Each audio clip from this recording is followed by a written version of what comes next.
네, 시청자 여러분 안녕하십니까? 20대 국회는 시작부터 마지막까지 바람 잘 날이 없습니다.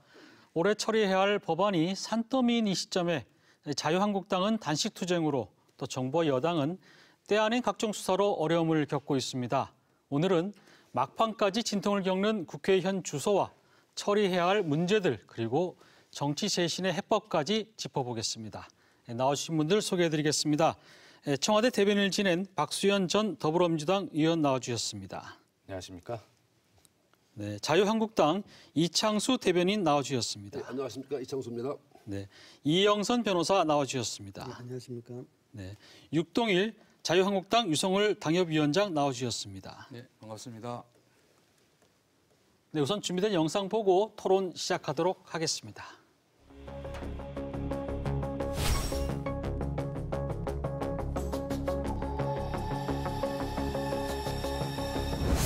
절체절명의 국가 위기를 막기 위해 저는 이 순간 국민 속으로 들어가서 무기한 단식 투쟁을 시작하겠습니다. 죽기를 각오하겠습니다.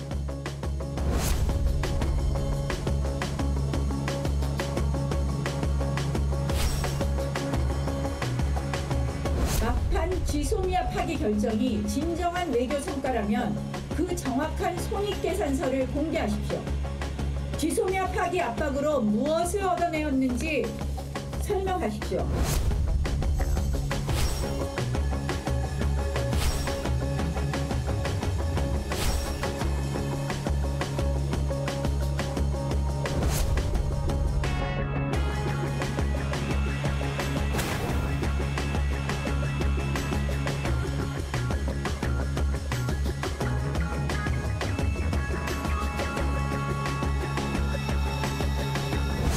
분명히 말씀드리지만 최선은 자유한국당을 포함한 의회 구성원 모두의 모든 정치 세력의 합의이고 최악은 아무것도 하지 못하는 것이라고 생각합니다.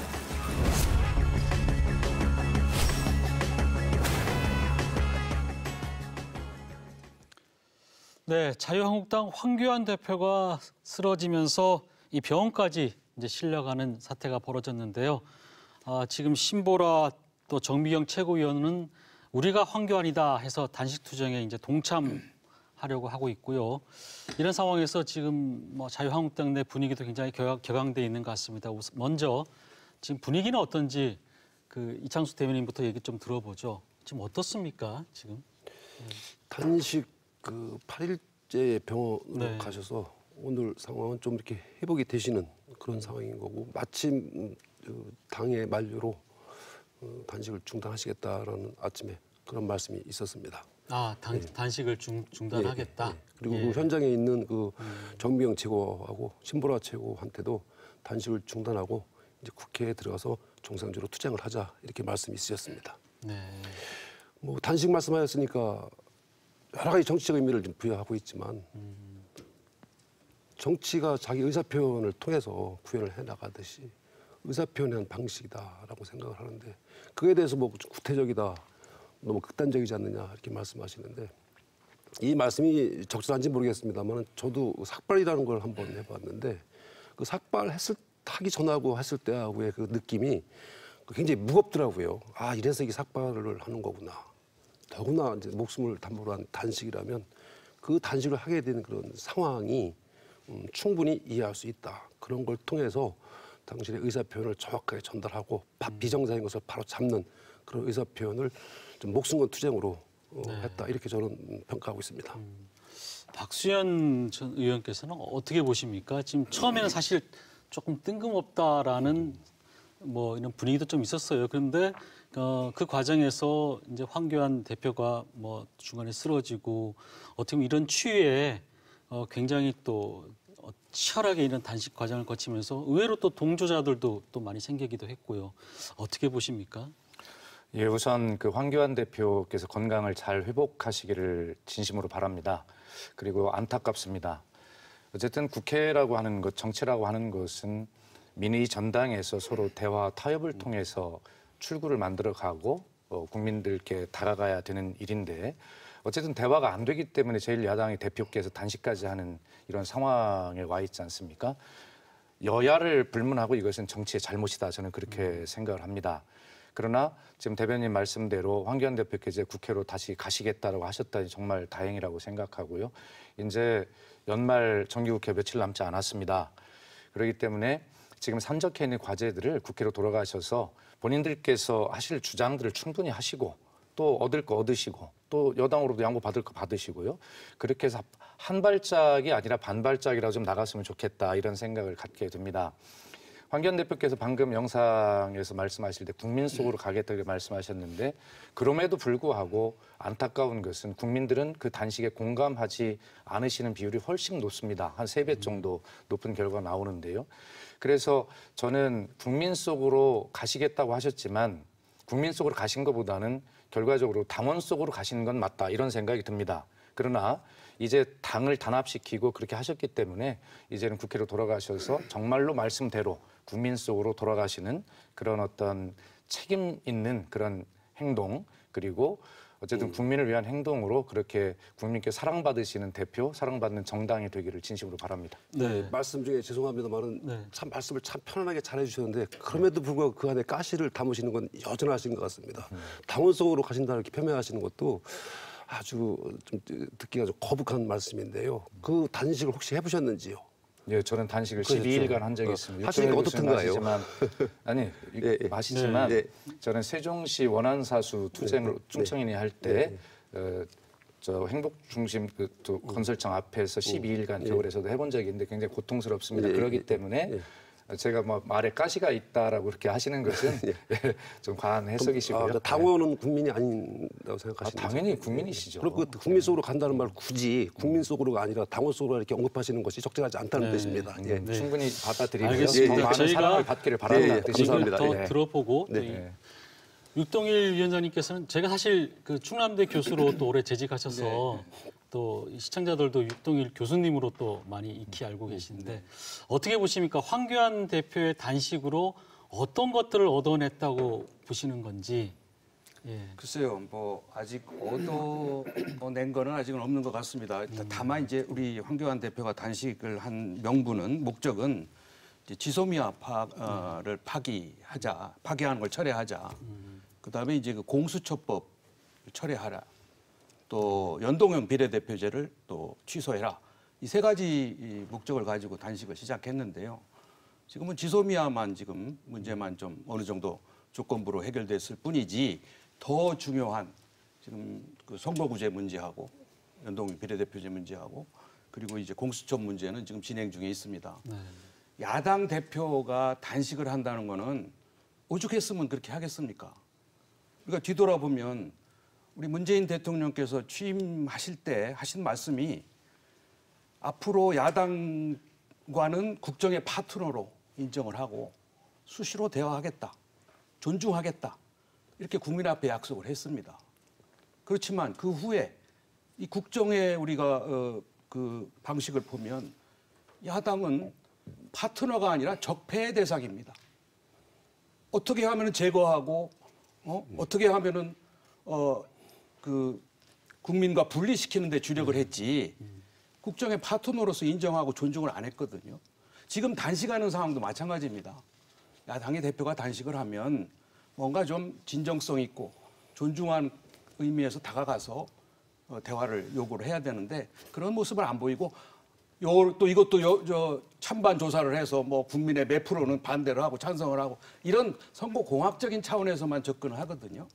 저는 이 야당 대표의 단식이라는 문제를 그렇게 정치 공학적으로만 보고 폄하하고 조롱하지 말고 정말 국정은 파트너로 인정하고 같이 걱정하고 존중하는 차원에서 이 문제를 좀 봤으면 좋겠다. 그런 생각이 들었습니다. 이영선 변호사께서는 어떻게 보십니까? 지금 2019년 얼마 남지 않았는데 사실 할 일 많은데 황 대표의 단식이 어떻게 보면 좀 정부를 더 꼬이게 했다는 지적도 일각에서는 있습니다. 저는 결론적으로 단식을 할 명분이 좀 부족했다고 저는 봅니다. 뭐 단식은 할 수 있습니다. 그렇지만 그것이 단식을 함에 있어서 국민들한테 공감을 받아야 된다고 저는 생각이 드는데요. 말씀하셨듯이 지소미아, 공수처법, 선거법, 그다음에 선거법에 문제가 있는데 지소미아는 이제 어쨌든 간에 임시적으로 해결이 됐으니까 선거법과 이제 공수처법에 이제 문제가 있는데 이것은 오히려 국회에서도 여야가 더 토론하는 것이 더 옳은 그런 주제입니다. 단식이라는 것은 적법한 투쟁 방식이 없을 때, 합의 방식이 없을 때 최후적으로 하는 것인데 오히려 법 개정의 문제, 그다음에 선거법의 문제는 오히려 더 여야가 국회에서 훨씬 더 토론을 해야 되는 그런 문제라고 봅니다. 공수처법의 문제는 여야가 지금 개정안을 법을 발의한 바가 있습니다. 그러면 그 법 중에서 뭐가 잘 되고 뭐가 잘못된지 정확히 따져봐야 될 그런 문제라고 보이고요.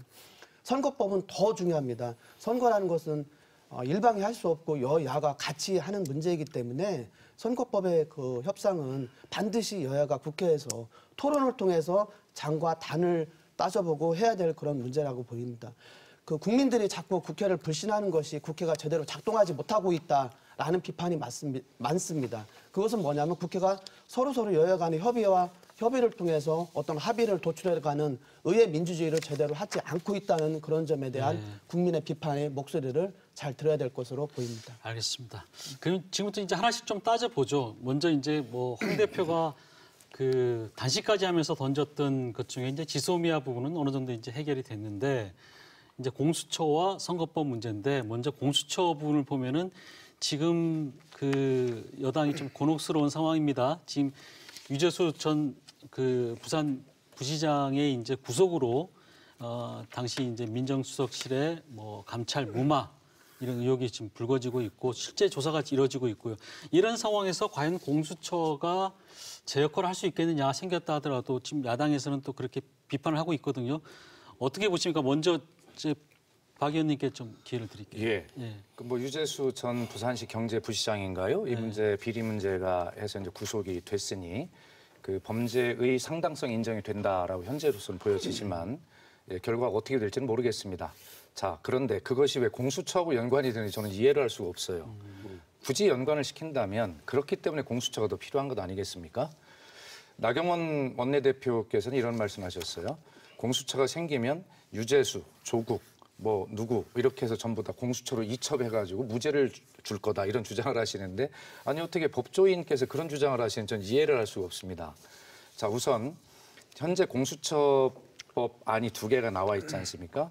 그 민주당의 백혜련 의원안과 저 권은희 의원안이 나와 있는데 거기에 보면 백혜련 의원안은 전직 공무원에 대한 것도 이제 범위에 포함이 되도록 돼 있는데 권은희 의원안에서는 그런 것들을 규정하고 있지 않아요. 자, 우선 이런 그 청와대나 이런 곳에 그 어떤 권력층에서 비리라고 하는 것이 없을 수는 없죠. 어떤 개인의 도덕을 아무리 강조한다 하더라도 그래서 그것을 뭐 개인적 일탈이다 이렇게 하기도 하지만 엄하게 처벌하고 안 일어나도록 우리가 제도를 만들어야 되는데 그것이 이제 공수처라고 주장을 하는 것이고요. 예, 그래서 지금 이제 야당에서는 공수처장을 대통령이 임명하고 마음에 맞는 대로 임명하고 좌지우지할 거다 이런 우려를 하시지 않습니까? 그런데 전혀 그것도 모르시는 말씀이 7명의 공수처장 추천위원회가 있지 않습니까? 그중에 야당이 2명을 추천하게 돼 있고요. 그다음에 6명 이상이 찬성해야 공수처장으로 추천할 수가 있습니다. 그러면 자유한국당 등 야당에서 추천하는 분이 2명이 반대를 하면 대통령이 그걸 임명할 수가 없어요. 그렇기 때문에 이 지금의 공수처 문제, 구조 문제는 어떻게 보면 야당에게 권한을 다 준 것이다 그렇게 생각을 해야 되는데 뭐 그렇게 좀 해석을 안 하시는 것이 저는 이해가 좀 안 가고요. 되게 이제 우리 뭐 한 말씀만 더 드리면 변호사님도 계시고 하시지만 우리가 되게 뭐 2분도 정치를 하시니까 이런 전화 많이 받지 않습니까? 혹시 어떤 검사님 아냐, 어떤 판사님 아냐? 그것은 되게 어떤 그 특혜를 좀 받을 수 없냐라고 하는 그런 것들이 우리 마음속에 계속 있어요. 그런데도 그래서 이제 그런 어떤 비리나 이런 것들을 이제 없애자라고 하는 것인데 아마 이 문제는 아까 육동일 교수님 말씀하신 대로 우리가 국회에서 서로 좀 부족한 게 있다면 독소 조항이 있다면 야당이 안을 좀 가지고 나와서 서로 합의를 해서 어떤 안을 만드는 것이 중요하지 무조건 안 된다라고 하는 것은 막 국민의 뜻에 맞지 않는 것 아닌가 저는 이런 생각을 합니다. 예. 제가 먼저 말씀드릴게요. 교수님. 우리 박수현 전 의원의 말씀은 굉장히 합리적이고 상식적입니다. 그런데 지금 우리가 지금 이 문재인 정권이 정말 심혈을 기울여서 하고 싶은 게 검찰 개혁이잖아요. 검찰 개혁인데 검찰 개혁은 두 가지 목표가 있습니다. 하나는 이 검찰의 권력이 너무 막강하다. 특히 수사권과 기소권을 독점하고 있다는 사실입니다. 그래서 이걸 어떻게 하면 분리하느냐 하는 게 이제 하나의 목표고요. 두 번째는 뭐니 해도 검찰의 정치적 중립성입니다. 어떻게 하면 대통령의 영향으로부터 벗어나게 하느냐. 이게 관건이에요. 그런데 지금 상식적으로 보면 그렇습니다만 지금 공수처를 만들어가지고 다시 기소권과 수사권을 다 독점한다는 거거든요.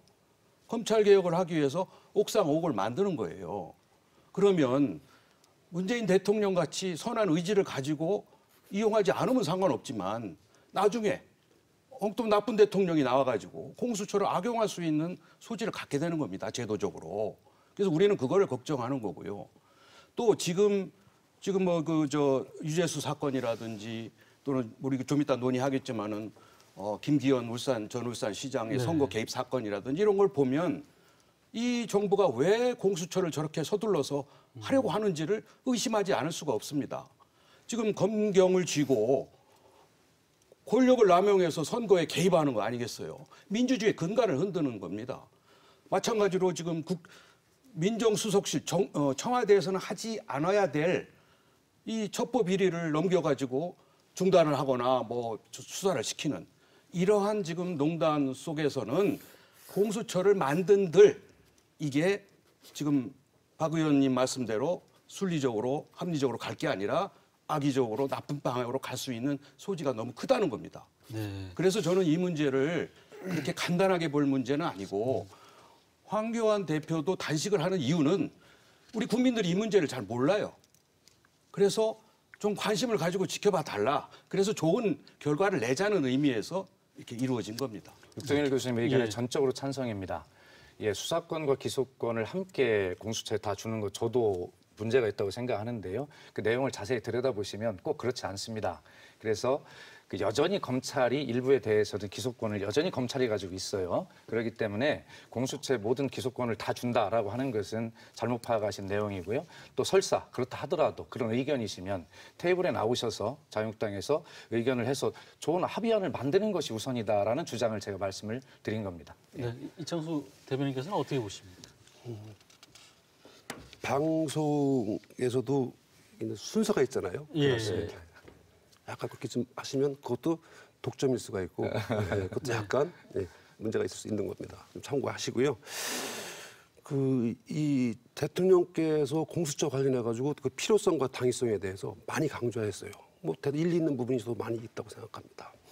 제가 기억에 남는 말씀 중에 하나가 국회에서 2020년 그 예산 시정연설을 하실 때 뭐라고 말씀하신다면 권력형 비리에 대한 엄정한 사정 기능이 작동하고 있었다면 국정농단 사건은 없었을 것이다. 이렇게 말씀하시더라고요. 뭐 일리 있는 말씀 같아요. 국민들이 들어도 아마 필요하겠구나라고 말씀할 수 있을 것 같아요.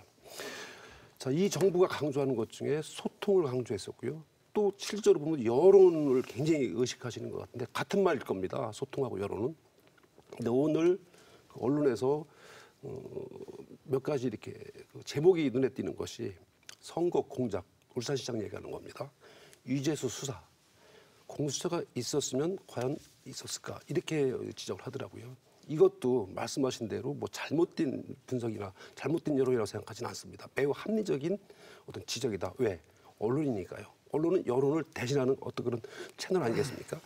자, 그러면 다시 말씀드려가지고 내년 2021년 대통령의 시정연설에서 그때까지 공수처가 공전을 하고 제대로 되지 않았다면 아마 이렇게 말씀할 수 있을 것 같아요. 권력형 비리에 대한 엄정한 사정 기능이 작동하고 있다면 울산 선거 공작, 유재수 사건 같은 거는 없었을 것. 이렇게 말씀할 수 있을 거예요. 제가 말꼬리를 잡자고 말씀을 하자는 것이 아니라 이래서 이것이 현행 제도가 갖는 문제의 한계의 문제인가 아니면 그 주어진 권력을 자의적으로 남용하는 이런 사람의 문제인가 판단해 볼 문제고요. 이래서 다시 한번 정리해 봅니다. 그러면 공수처법이 있었다면 유재수 건이 있었을까요? 잘 관리돼 가지고 애초에 그런 꿈도 꾸지 못했을까요? 이렇게 우리가 추정해 볼 수가 있는 건데 경찰청장이요. 선거 당의 공천장을 받은 날 압수수색을 합니다. 네. 이게요. 사건의 시급성 때문에 그렇다고 변명을 하고 있는데 그건 누가 봐도 정치적인 힘이 작동할 수 있겠다고 네. 합리적으로 추론할 수 있는데 다시 정리합니다. 결국 그래서 이래서 공수처법이 위헌 법입니다. 공수처 설치가 대통령에게는 자칫하면 잘못 사용하면 제왕적 독재 권력을 부여하는 반헌법적 악법이라고 비판돼 있는 거고 국민들이 걱정하는 겁니다. 예. 네. 제가 알겠습니다. 그 예. 짧게만 말씀드리면 우리 대변인님 그 공수처의 그 수사의 범위, 내용, 대상에 들어가는 그 대상을 좀 잘 파악하셨으면 좋겠습니다. 예, 예, 알고 있습니다. 예. 예, 뭐 저는 여기서 예, 보내겠습니다. 이영순 변호사님. 예. 제가 뭐 법률가이기 때문에 저는 이 부분에 이제 관심이 많은데요. 저 두 가지 딱 네. 말씀드리겠습니다. 첫 번째는 지금 유재수 사건과 지금 관련성이 일개의 사건으로 해서 이 엄청난 공수처 설립 취지와 관련을 맺을 수 있는지 또 아까 박수현 대변인 말씀대로 오히려 이러한 권력형 비리가 있으면 더 공수처가 필요하다는 것입니다. 뭐냐면 첫 번째는 독립성의 문제입니다. 잘 아시겠지만 검찰 지금까지의 어떤 시스템은 검찰총장 위에 법무부 장관이 있고 법무부 장관에 대통령이 있고 행정부의 하나의 조직 안에 검찰 기능이 들어와 있습니다. 그렇기 때문에 검찰총장을 임명을 할 때 대통령은 법무부 장관이나 아니면 직접적으로 해서 검찰총장을 임명을 하는 데 있어서 많은 그런 영향력을 행사를 해왔습니다. 만약에 유재수 사건이 지금처럼 검찰에서 계속 조사를 한다면 오히려 더 대통령이 장관이나 직접적으로 영향을 할 수 있는 그런 시스템이었다. 그렇기 때문에 이런 것을 공수처를 만들어서 어떤 그 고위공직자를 수사하는 그런 시스템을 만들자는 것이 오히려 더 이런 것으로 인해서 필요성이 더 많아진다는 것이죠. 독립성의 문제는 아까 말씀드렸지만 공수처장 추천위원회가 여러 단체로 구성이 돼서 추천을 합니다. 그렇기 때문에 훨씬 더 공수처장의 인사에 있어서 더 독립성이 담보되어 있는 그런 시스템입니다. 두 번째는 공수처의 그 설립 취지를 잊지 말아야겠다는 저는 그런 말씀을 드리고 싶습니다. 검찰 내부의 비리 문제, 그다음에 국회의원, 그다음에 뭐 고위 법관이라든지 아니면 고위 행정직 공무원 이런 자들에 대한 수사가 지금까지는 계속 미진해 왔습니다. 만약에 검찰 내부에서 어떤 검사들의 비리가 있을 때 이것을 검찰에서 자기네들이 자기네 식구를 수사하는 이런 관행이 계속 이어져 왔는데요. 이러한 것을 막기 위해서 공수처가 설립이 필요하다는 것이 이러한 설립 취지입니다. 따라서 이러한 기본적인 설립 취지는 꼭 우리가 잊지 말고 살리는 방향으로 여야가 협의를 해야 된다라고 봅니다. 네. 제가 한 말씀만 예, 예. 이게 보통 제도를 개선할 때는요. 현행 제도에 얼마나 충실했느냐를 놓고 새 제도를 만들어야지 현행 제도를 엉터리로 운영하면서 문제가 있으니까 새 제도를 만들겠다. 새 제도 실패합니다. 아무리 좋은 객관적이고 중립적인 제도를 만들어도 이 제도를 어떤 의지를 가지고 움직여 갈 거냐에 따라 제도의 장단점이 달라집니다. 우리가 공수처를 아무리 이상적으로 만들어도 이 공수처를 운영할 권력자의 의지가 어디에 있느냐. 근데 지금 정말 기대하지 않은 농단들이 나오잖아요. 선거에 개입을 한다. 청와대가 민정수석들이 해야 할 일을 하지 않아야 될 일을 한다든지 또는 감찰을 중단한다든지 뭐 이러한 현행 제도를 잘못 운영하는 이러한 상황에서 이들의 의지를 보면 이 제도가 변질적으로 운영될 소지를 다분히 갖고 있다는 겁니다. 따라서 자꾸 제도에만 우리가 뭐 지혜를 모으자고 강요할 것이 아니라 이 제도를 우리가 어떻게 운영할 거냐라는 의지, 민주적 의지 이거를 보여주시고 신뢰를 받아야 됩니다.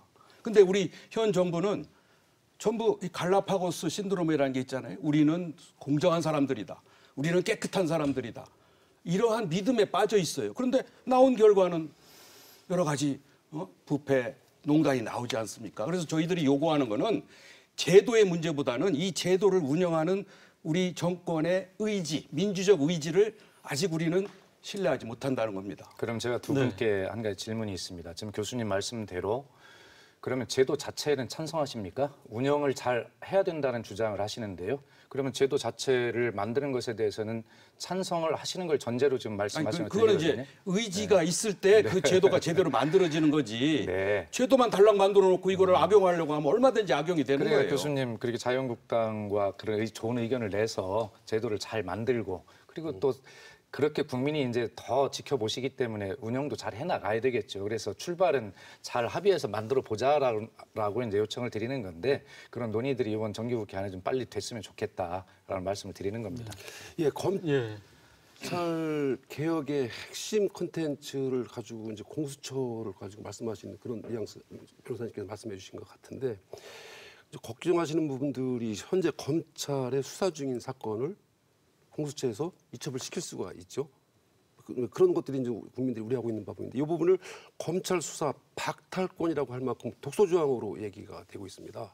이 부분에 대해서 여기서 자칫하면 이것이 살아있는 권력의 비호 수단이 될 것이다. 매우 합리적인 의구심 아니겠습니까? 그런 국민들의 의구심에 대해서 이것을 운영하는 제도의 문제지 그 제도에서 문제가 있다고 또 다른 제도를 만들어서 이거 하는 것은 또 다른 우를 범하는 이런 것이 아닐까 해서 아까 지금 찬반 말씀하셨는데 그 찬반의 문제가 아니고요. 저는 어쨌든 반대합니다. 그럼 대변인께서 검찰 개혁에도 반대하십니까? 검찰 개혁은 저는 인정합니다. 필요하다고 생각합니다. 알겠습니다. 네. 그런데요, 지금 국민들이 이렇게 보는 시각도 있어요.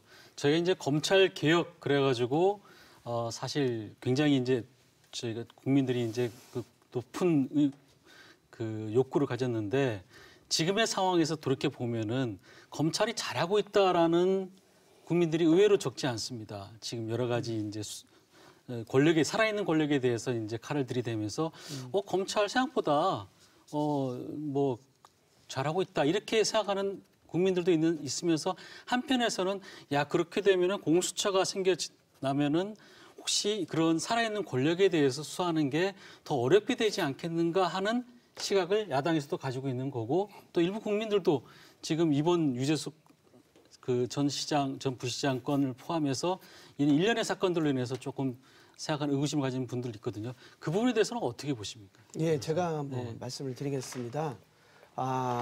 검찰 제도는 우리나라의 검찰은 저는 정말 거대한 공룡이라고 봅니다. 공룡이 정말 잘 했을 때는 훌륭한 일을 하지만 그것이 악용됐을 경우에는 그거를 통제를 할 수가 없습니다. 검찰 권력을 통제할 수 없는 게 우리나라의 검찰이다.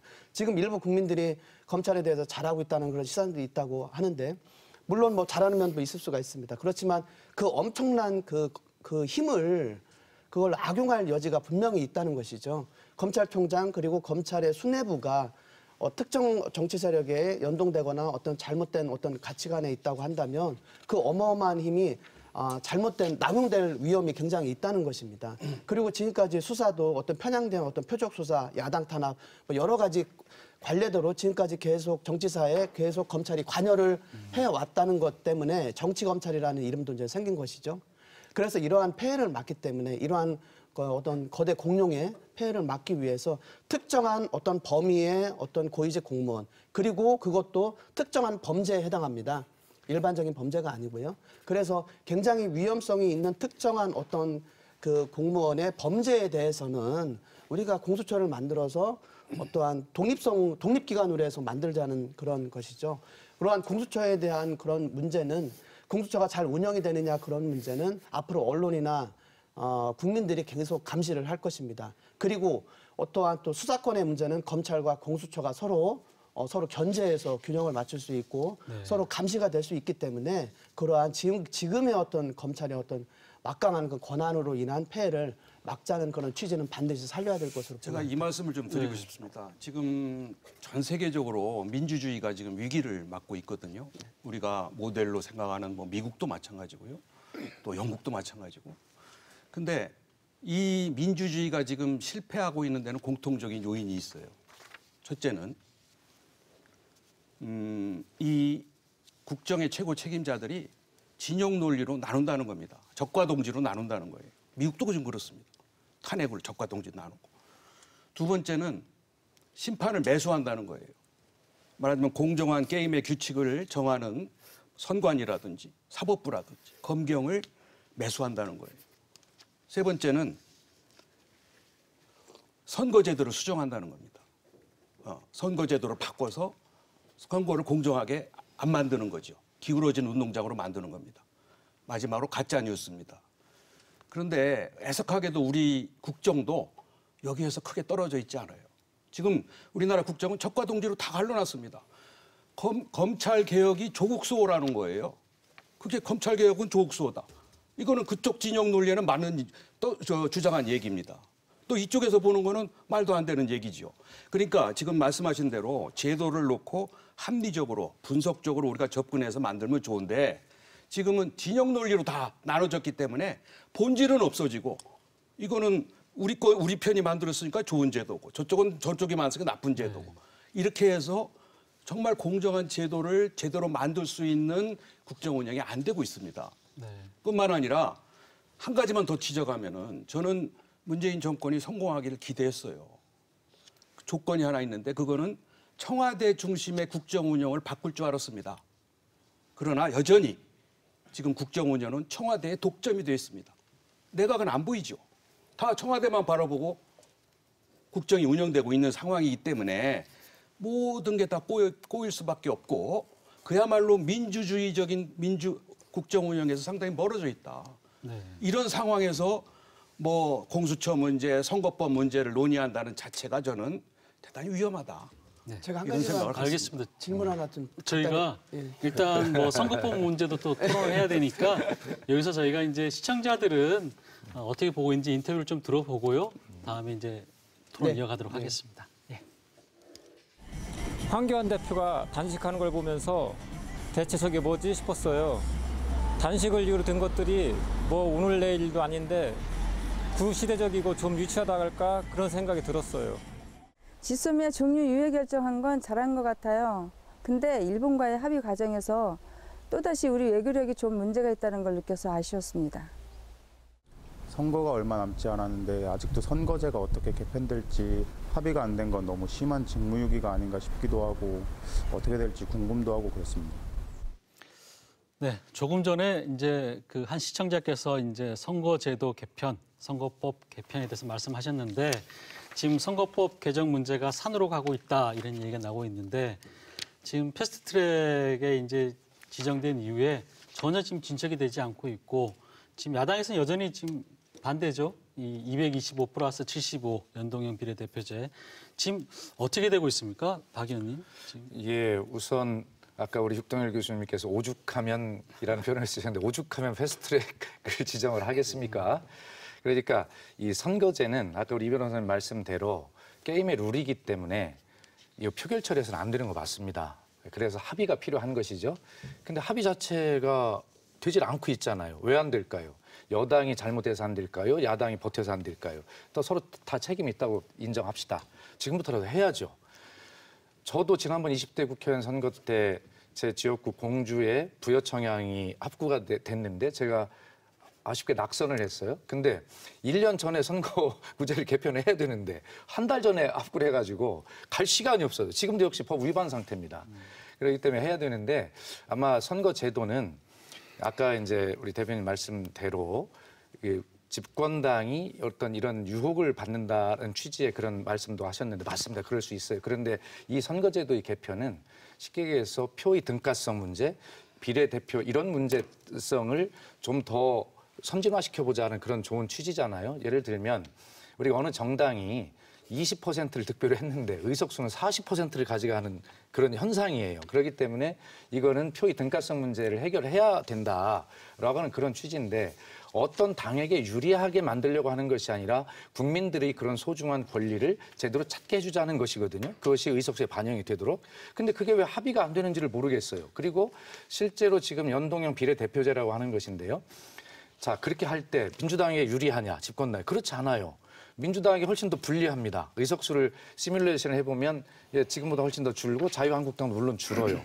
거대 1당, 2당, 거대 양당이 좀 손해를 보고 좀 다양한 목소리를 국민의 목소리를 반영하도록 해보자라고 하는 그런 것인데 하여튼 그런 것이 합의가 안 되고 있어서 이제 걱정이긴 한데 황교안 대표님께서 돌아오신다니까 하여튼 결단을 하셔서 대표님께서 이 문제는 좀 빨리 좀 해결을 해서 국민의 표의 등가성 문제를 좀 더 돌려드리는 것 그런 측면은 해결을 해야 된다고 믿습니다. 예. 지금 이제 지역에서도 관심이 과연 이제 지역구가 줄어들게 되잖아요. 상대적으로 그러다 보면은 이제 농촌 지역 같은 경우는 좀 그 대표성이 좀 떨어지게 되고 또 현역 의원들 역시 마찬가지로 좀 불안할 것 같아요. 그리고 지역구도 다 혼란이 좀 생길 것 같기도 하고. 어떻습니까? 지금 사회자께 말씀하신 그런 부분, 말씀하신 표의 그 등가성이라든지 대표성이라든지 이런 걸 말씀을 하셨는데 좀 잠깐 말씀을 좀 다른 쪽으로 좀 말씀을 비슷한 말씀입니다만은 오죽하면 단식이냐라는 말씀도 있었고 지금 말씀하신 대로 오죽하면 패스트트랙이냐 말씀하셨는데 그 지금 민주당의 모 의원님한테 제가 한번 여쭤봤어요. 과연 이게 패스트트랙이 어떻게 생각하시냐 그랬더니 그 말씀이 의외로 이런 말씀하시더라고요. 자기가 보기에는 여의도에 있는 사람 그 친구들이 자기들 그 밥그릇 싸움을 하는 거지 패스트트랙을 태울 만큼 시급한 일은 아닌 것 같다라고 말씀하시면서 진짜 패스트트랙은 경제 문제에 관련해 가지고 민생 관련된 문제에 대한 그런 시급한 법들을 어쨌든 효과적인 법들을 그 패스트트랙에 태워서 빨리 통과시키는 것이 결국 국회가 할 일 아니냐 이렇게 말씀하시면서 다시 한번 여쭤봤습니다. 저는 소득주도 성장에 관련해 가지고 저는 이렇게 뭐 찬성하지 않는 사람인데 그분에 대해서 그분에 여쭤봤더니 이렇게 말씀하시더라고요. 소득주도 성장의 핵심 컨텐츠인 최저임금 같은 경우는 이게 그 단순한 그 돈의 개념이 아니라 경제적 인권의 개념이다 이렇게 말씀하시더라고요. 저를 생각하게 하시더라고요. 네. 다시 거슬러 올라가서 그러면 이 연동제 선거법이 패스트트랙에 태울 만큼 그렇게 시급한 법이냐? 왜 그렇게 시급한 법이냐? 그거 간략하게 무슨 박수현 전 대변인께서 한 말씀 좀 답변해 주시고서. 그 전에 근본적인 문제를 하나 더 여쭤볼게요. 예, 들어보죠. 우리가 지금 87년에 민주화되면서 이제 헌법 개정에 대통령 직선 단임제를 만든 겁니다. 그 후에 7분의 대통령이 탄생이 됐어요. 어떻게 대통령제가 성공했다고 보십니까? 저는 굉장히 불행한 대통령들을 계속 우리가 맞이했어요. 그리고 항상 또 새로운 정말 좋은 대통령을 또 기대하는 이런 상황이 되풀이되고 있습니다. 이 대통령제가 저는 좀 변질이 됐어요. 아시겠지만 연동형 비례대표제, 그것도 준연동형 비례대표제, 뭐 석패율 도입, 이러한 뭐 아주 누더기적인 이 선거제를 가지고 대통령제에서 한다는 자체가 저는 이해가 안 가요. 이 제도는 의원내각제에서 그나마 독일이나 뉴질랜드에서 조금 하는 제도입니다. 독일도 뭐 히틀러를 탄생시키지 않기 위해서 만든 어거지의 제도지 이게 의원내각제에 맞는 제도도 아니었어요. 근데 우리는 대통령제를 하면서 지금 변질돼서 의원이 내각도 들어가고 또 지금 이 제도를 통해서 뭐 대통령제의 장점은 국정의 안정입니다. 네. 양단제예요. 근데 일부러 이 다당제를 만들어가지고 국정 운영에 대혼란을 가져올 수 있는 이 문제를 왜 이걸 하려고 하느냐. 그거는 결국은 선거에 자신이 없는 거 아니냐. 일당이 다수당이 돼야죠. 국정 안정을 가져와서 대통령제를 지켜야죠. 왜 군소정당하고 모아가지고 왜 열림내각을 만들려고 합니까? 네. 대통령제 하에서. 저는 그 점에 대해서 아니면 장기 집권을 노리는 거 아닌가? 이런 의구심을 버릴 수 없는 겁니다. 예, 저희가 이현선 변호사님께서 답변할 기회가 좀 없어서 먼저 좀 얘기를 하고 우리 박 의원님께 생각할 시간을 좀 드리겠습니다. 저는 정말 자유한국당의 근본적인 문제를 정말 제시를 하고 싶어요. 뭐냐면 아까 검찰개혁도 마찬가지예요. 문제가 있어요. 지금까지 해온 시스템에서 문제가 있어요. 그럼 그걸 어떻게 할 거예요? 선거법도 마찬가지예요. 지금까지 선거법이 쭉 흘러왔습니다. 그런데 문제가 있다고 자꾸 얘기를 해요. 국민들도 그렇고 정치권에서. 그게 뭐냐면 국민들의 의사가 국회 구성하는 데 있어서 등가성 정확히 반영이 되지 않는다는 얘기죠. 국민의 의사의 10%가 됐으면 국회의원도 10%가 돼야 되는데 그게 안 된다는 거예요. 그건 다 알죠. 예, 그래서 방지하고 비례 등가성 따지는 제가 말씀드리겠습니다. 자, 그래서 뭐냐면 교수님 지금까지 선거법이 쭉 해왔는데 일부가 문제점이 있다는 거예요. 그래서 그런 것을 고쳐보자는 것이 선거법을 아예 뭐 다 뜯어고치자는 게 아니지 않습니까? 그래서 일부의 문제를 그걸 고쳐보자는 것이 이 선거법 개정안의 문제예요. 아까 공수처도 마찬가지예요. 검찰개혁을 다 없애자는 거 아니잖아요. 검찰이 쭉 해왔는데 일부 문제된 점을 공수처를 설치해서 해결해 보자라는 혁신의 문제예요. 저는 결론적으로 자유한국당이 지금 검찰이나 어떠한 선거의 문제에 있어서 잘못된 점을 고치는 것을 전혀 두려워하고 있다. 아니죠. 이거에 대해서 그 저는 디테일한 찬성을 세부적인 문제는 전 동의를 하고요. 네. 다만 근본적인 문제에 있어서 우리가 크게 한번 들여다봐서 이 문제를 좀 체계적으로 봐야 된다는 의미입니다. 그러면은 왜 세부적인 문제를 가지고 왜 큰 거를 놓치냐 이거죠. 저는 그러면은 자유한국당이 그러고 얘기하고 싶어요. 그런 문제가 있다 그러면 국회로 들어와라. 들어와서 선거법에 뭐가 문제가 있고 뭐가 있는지에 대해서 얘기를 하자는 것이죠. 존중하지 않고 예. 4+1 뭐 해가지고 군소정당 모여가지고 다 결정을 하려고 하니까. 지금 선거법 문제를 하는 데 있어서 지금 여당 그리고 나머지 자유한국당을 뺀 나머지 당들은 전부 다 들어와서 토론을 하고 있어요. 유독 빠져 있는 게 자유한국당입니다. 예. 왜 그 많은 의석을 갖고 있는 제1야당이 왜 들어오지 자유한국당만이 않느냐 유일하게 얘기죠. 이 문제를 근본적으로 보고 제대로 된 제도를 만들기 위한 거지. 단순히 반대를 위한 반대가 아니거든요. 이제 저분들은 지금 의석수를 늘리는데 다 지금 혈안이 돼 있기 때문에 그 디테일한 것만 보려고 하는 거죠. 알겠습니다. 네, 예, 제가 예, 정리를 박 의원님 좀 기회 할까요? 아까 질문도 드리겠습니다. 주셨으니까. 예. 예. 연동형 비례대표제 선거제 문제를 패스트트랙에 태울 문제냐라고 하는 것에 대해서 저도 똑같은 입장이에요. 그렇게 해서는 안 되죠. 합의를 해야 됩니다. 근데 오죽하면 거기에 태웠겠습니까? 그런데 그 과정에서 왜 자유한국당은 그 패스트트랙 태우는 것을 막지 못하셨어요? 왜 오죽하면 또 못 막겠어요? 아니 그러니까 왜 못 막았냐고요. 그리고 지금 상식적인 말씀을 하시는 거예요. 그리고 상식적인 상황에서는 막고 예. 안 막고가 가능한 거고요. 네네네. 정치는 어차피 상식인데요. 그리고 상식이 안 통하니까 4+1 말씀하셨는데 다른 야당이 예를 자유한국당을 다른 야당도 훌륭한 정당입니다. 그분들이 민주당과 야합을 해서 자기들 이익을 그럴 정당이 없어요. 예. 그렇기 때문에 이 문제는 한 말씀만 정리해서 드리면 이렇습니다. 우리 어떤 내용인지를 다 압니다. 그런데 이것을 역사를 전진시키려면요. 우리가 한 발짝을 서로 나가고자 하는 입장들이 있어요. 그죠? 각자 입장이. 근데 그런 입장이 부딪히다 보면 반발짝도 못 나가는 경우가 대부분 많아요. 그러니까 서로 한 발짝을 나가고자 하는 내 입장을 서로 이야기를 하되 결과적으로는 반발짝이라도 나가는 것이 역사의 전진이다. 저는 그렇게 보고요.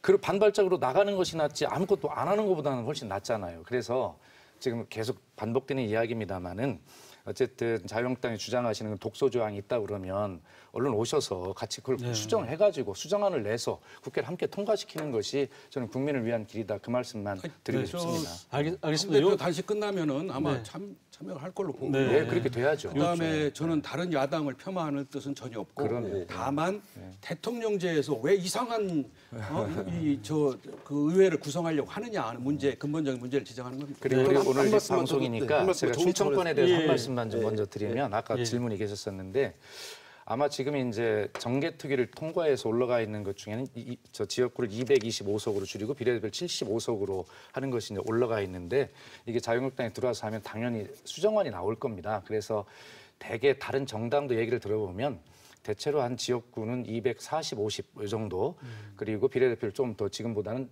줄이는 이런 식으로 될 텐데 그렇게 될 때 우리 현재로 시뮬레이션 해보면 우리 충남, 대전, 그다음에 충북, 세종은 한석이 물론 인구 때문에 늘지만 현재의 의석수에서 뭐 호남이나 다른 데는 많이 줄지만 충청은 주는 의석수가 없다. 이 말씀을 참고로 드리고 싶습니다. 예, 저도 꼭 간단하게 한 말씀 드리겠습니다. 검찰에 문제가 있는데 왜 공수처냐?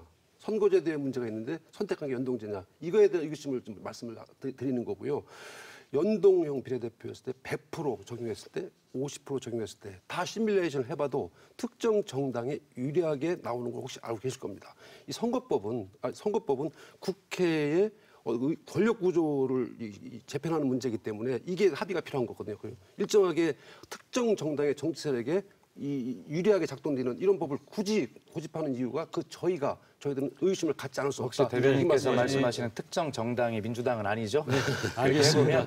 예. 아까도 말씀드렸지만 민주당과 자유한국당 거대 양당에게는 손해가 됩니다. 예. 네. 그러나 다른 정당들에게 조금 유리하게 되어서 아까 이 변호사 잘 설명하셨습니다만 국민 표의 등가성이 그런 쪽으로 보충이 되는 것이지 거대 양당에게는 둘 다 불리합니다. 거대 양당의 네, 문제가 아니라 알겠습니다. 특정 정당에 유리하게 작동되는 이 부분이 핵심이라고 생각합니다. 다음 주제로 좀 넘어갈게요. 저희가 자유한국당도 아니고 이제 마무리 시간도 가까워졌어요. 저희가 이제 다음 총선에 이제 가장 핵심 기치가 혁신입니다. 그래서 이제 각 당마다 지금 뭐 총선 관련해서 여러 가지 뭐 이른바 표현, 물갈이 표현도 하고 있고 뭐 30% 또 뭐 이렇게 여러 가지 얘기하고 있는데 어떻게 보십니까? 이 대변인님께서는 지금 이 정치 쇄신 가능할 거라고 보십니까? 가능할 거라고 보라기보다는 가능해야 되고 실현돼야 된다고 봅니다. 이게 역대 총선에서 혁신이라는 이 말이 강조가 안 된 적이 없는데 이 혁신의 어떤 기준이나 뭐 요구도 여러 가지 이유가 있겠습니다만 기본적으로 국민 불신이 그 뒷받침에 있는 것 같아요. 결국 이 문제는 가능할 것이냐 가능하지 않느냐의 문제가 아니라 이 선택의 문제가 아니라 반드시 이뤄내야 되는 국민의 요구에 부합하는 그런 모습을 보여야 내년 총선에서 어떤 정치 세력이든 살아남을 수 있다. 저는 이렇게 생각을 하고 있고요. 전혀 새삼스럽지도 않고 그렇다고 새롭지도 않고 뭐 늘 요구되는 거였기 때문에 이번에야말로 이른바 개혁공천이나 혁신적인 어떤 그런 공천을 통해 가지고 국민들한테 정확하게 미래를 지향하는 어느 정치 세력으로 모습을 좀 보이는 것이 저는 꼭 필요하다고 봅니다. 이영선 변호사께서는 상대적으로 이제 혁신하면 좀 유리한 고지에 있는 분들이지만 어떻게 보십니까? 이게 지금 현정학 의원 중에서 충청권에서 안 나오겠다고 한 분은 아직 없어요. 제가 좀 말씀. 첫 번째는 저는 국회의원 구성에서의 혁신이 필요하다고 봅니다. 20대 국회의원의 평균 연령이 이제 58세고요. 전체 인구수에서 50대, 60대가 차지하는 비용이 인구수에서 33%인데 국회의원에서는 256명, 전체 의원 수의 86%가 해당합니다. 반면에 20, 30대 그 인구수에서의 비중은 30%인데 국회의원은 단 1%입니다. 3명입니다. 정리를 하자면 5, 60대는 똑같이 30%인데 86%의 국회의원을 차지하고 있고 20, 30대는 똑같이 3분의 1인데 1%입니다. 그러니까 86% 대 1%의 지금 갭이 있습니다. 그러면 과연 이것이 올바른 것이냐.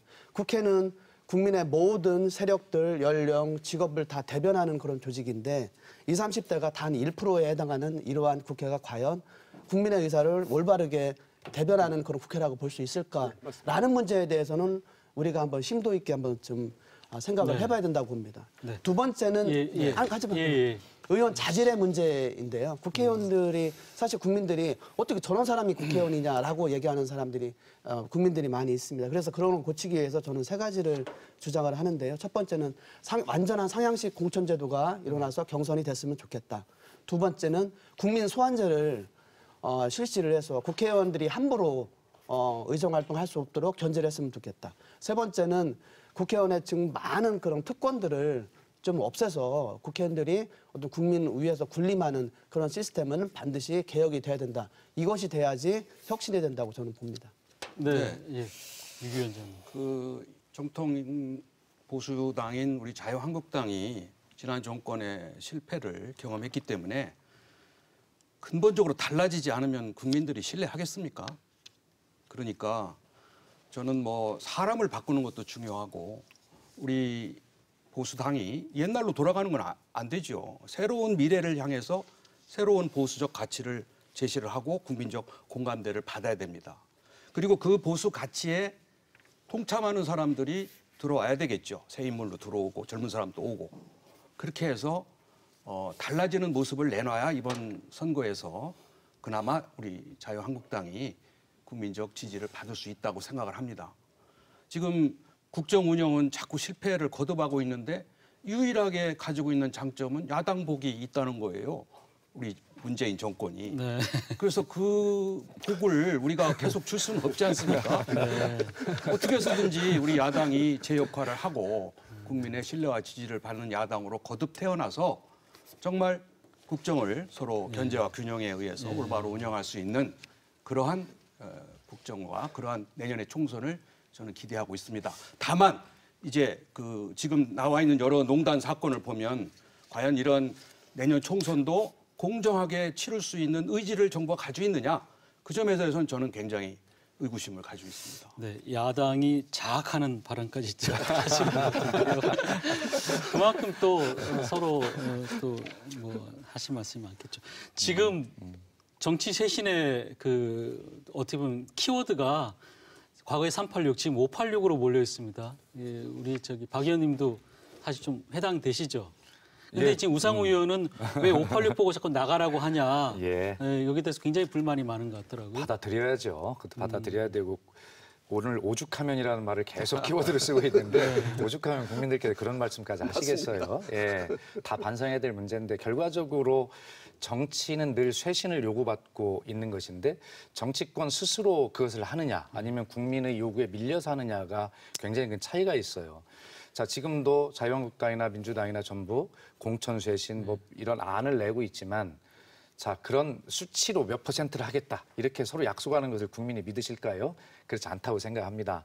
결과적으로 진정성 있게 그것을 실천해내는 문제인데 10%라도 국민은 진정성 있게 실천하시면 믿어주실 거라고 생각합니다.